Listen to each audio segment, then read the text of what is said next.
Sindak.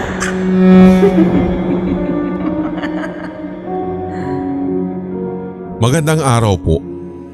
Ako po muli si Buding at gusto ko pong i-share naman sa inyo ngayon ang experience ko tungkol sa aking pagbubuntis. Dito ko nga po napatunayan, Sir Red, na totoo pala ang nooy akala ko na kwento lamang or sa pelikula lamang nangyayari. Not until ikaw na talaga ang makakaranas. Taong 2000 po nang magbuntis ako sa panganay at medyo malaki na rin yung tiyan ko dahil nasa 7 buwan na po ito nun. Tiga Iloilo pa po kami nun at doon nga kada maghahating gabi na o di naman kaya'y pasado 12:00 ng hating gabi, nararamdaman ko talaga ang kusang pagkabalisa ko sa tulog. Sinasabi ko po ito sa nanay ko. Meron din kasi ako naririnig na kaluskos. Ang ginagawa po ni nanay ay magsasalita siya na akala mo ay may pinapagalitan. Ang sabi niya, "Nako, kilala kita. Huwag yung anak ko ang pag-iinteresan mo dito. Umalis ka! Umalis ka dito!" At pagkatapos ay sinusundot-sundot pa niya yung bubungan namin na yari pa po noon sa nipa. Ang gamit nga po niya noon ay ang mahabang kawayan.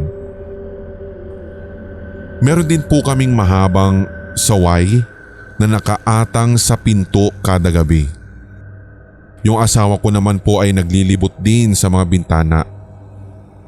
Pag ganun po kasing nagsasalita na ang nanay ko na pagalit, talagang mapapansin sa Red na nawawala din yung kaluskos. Kung bakit ba naman kasi meron talagang sinasabi na ilan sa amin ay meron talagang pinapangalanan na may lahing aswang o yung sinasabi po nila na taas-dungan. Tapos po ay may sinabi sa akin ng lola, tiya at nanay ko kung sino yung tinutukoy nila na mga matatandang may saaswang sa amin. Ang mga iyon daw ay dapat kong iwasan lalo kapag masasalubong ko kahit hindi po talaga planado.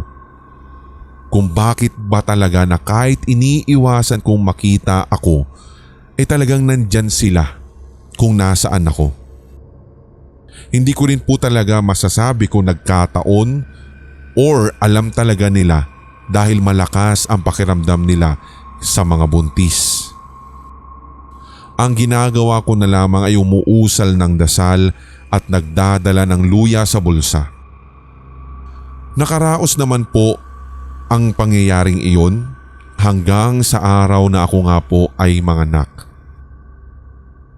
Taong 2006 naman po nang magbuntis ako sa pangalawa at ganun din po yung aking palaging naririnig tuwing humahating gabi.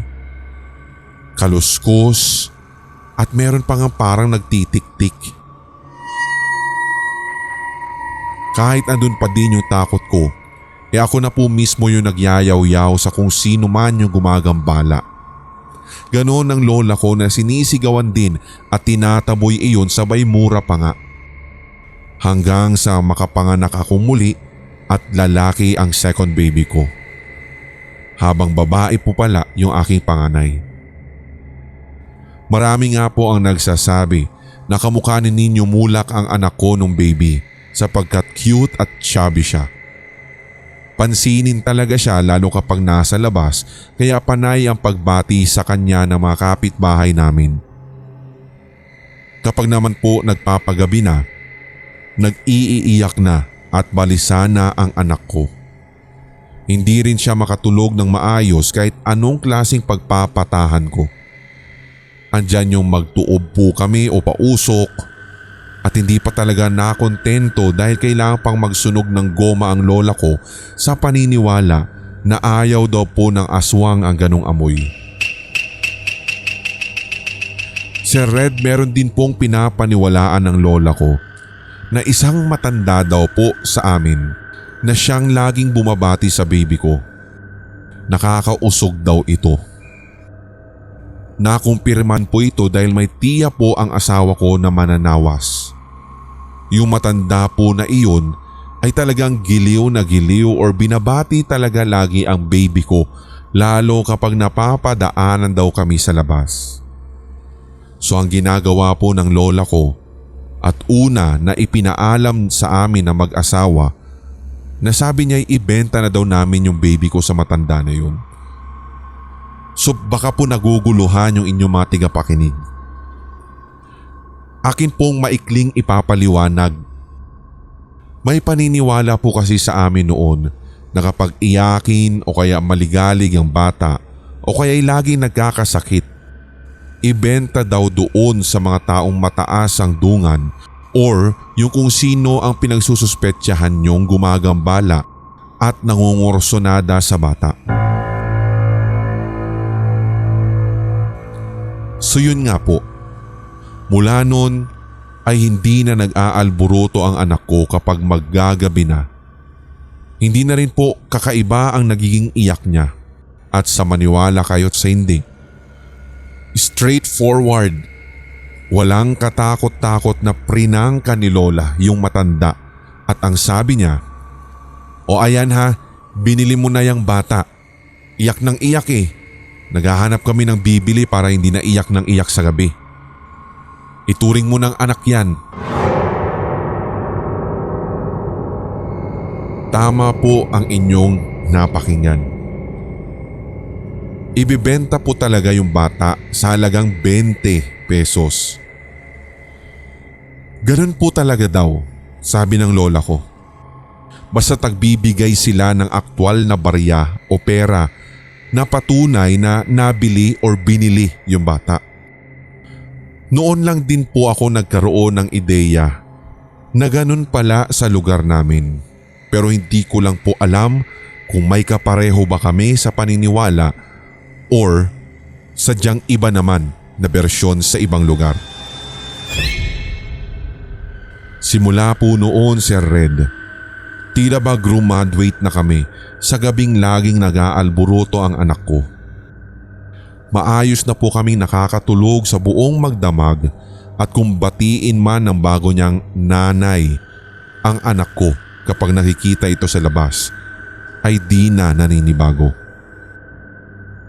Alam kong kakaiba or maaaring first time sa pandinig ng inyong mga tigapakinig ito, pero ganun po talaga ang naging proseso at sa aking pagtingin, maaaring naging tama o effective siya. Pagpasensyahan nyo na lang po kung medyo napahaba ang kwento or it might sound confusing para sa iba. Nakakatakot man, pero alam ko na nahihiwagaan pa rin yung iba sa aming karanasan. Muli, ako po si Buding mula po dito sa Kuwait.